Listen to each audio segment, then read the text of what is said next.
Mother is paradise, মা হলো জান্নাত, and father is the gate to that paradise, আর বাবা হলো সেই জান্নাতের দরজা। সুবহানাল্লাহ বলেন, আরেকটু জোরে বলেন সুবহানাল্লাহ। Even today there are three things that I can not understand, যে এখনো আমি তিনটা জিনিস আমার মাথায় ধরে না, তিনটা জিনিস আমার বুঝে আসে না। কি সেই তিনটা জিনিস? নাম্বার ওয়ান, এক number, how can a son leave his parents, কোন সন্তান, একজন সন্তান কিভাবে পারে তার মা বাবার সাথে ওই আচরণ করতে, কোন আচরণ? In an old age home, অর্থাৎ বৃদ্ধাশ্রমে রেখে দেয়। অথচ ইসলাম কি বলে? When Islam teaches us to love, respect and take care of our parents. সুবহানাল্লাহ বলেন। একজন সন্তান কিভাবে পারে তার মাকে, তার বাবাকে বৃদ্ধাশ্রমে রেখে আসতে, অথচ ইসলাম বলতেছে তাদেরকে ভালোবাসো, তাদেরকে সম্মান করো, তাদের টেক কেয়ার করো, তাদের দেখাশোনা করো।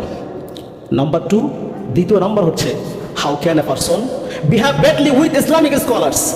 নাম্বার টু, একজন মানুষ কিভাবে পারে, একজন ইসলামিক বক্তা, একজন আলোচক, তার সাথে খারাপ আচরণ করতে। When Islam teaches us two honour and respect the people of knowledge, একজন ইসলামিক স্কলার সাথে কিভাবে আচরণ করতে হয় সেটা আমাদেরকে ইসলাম শিক্ষা দেয়, অথচ আমরা তাদের সাথে খারাপ আচরণ করি। নাম্বার থ্রি, তৃতীয় নাম্বার যেটা, সেটা হলো, how can someone go and stand in front of the prophet সাল্লাল্লাহু আলাইহি ওয়াসাল্লাম blessed grave without following his সুন্নাহ, অর্থাৎ আল্লাহ রাসূল সাল্লাল্লাহু আলাইহি ওয়াসাল্লামের যে সুন্নাহ দাড়ি আছে, এই দাড়ির সাথে দাড়ি আমরা কেটে ফেলে দাড়ি না রেখে আল্লাহর হাবিবের রওজার সামনে কিভাবে দাঁড়াই।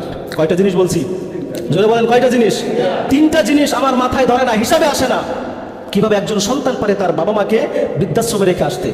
নাম্বার টু, যে একজন ইসলামিক স্কলার বা আলেমদের সাথে কিভাবে খারাপ আচরণ করে একজন মানুষ, যারা জাতির রাহবার, যারা যুগের রাহবার, যারা আল্লাহর হাবিব সাল্লাল্লাহু আলাইহি সাল্লামের ওয়ারিস, তাদের সাথে খারাপ আচরণ করে। নাম্বার টু, দাড়ি না রেখে নবীজির সামনে দাঁড়ায়, লজ্জা করে না যে আমি নবীজির সেই সুন্নাহ না রেখে কিভাবে নবীজির রওজার সামনে দাঁড়ায়। এজন্য বাবা মার সাথে খারাপ আচরণ করা যাবে না। যাবে? কথা বলেন না, যাবে নাকি? যাবে।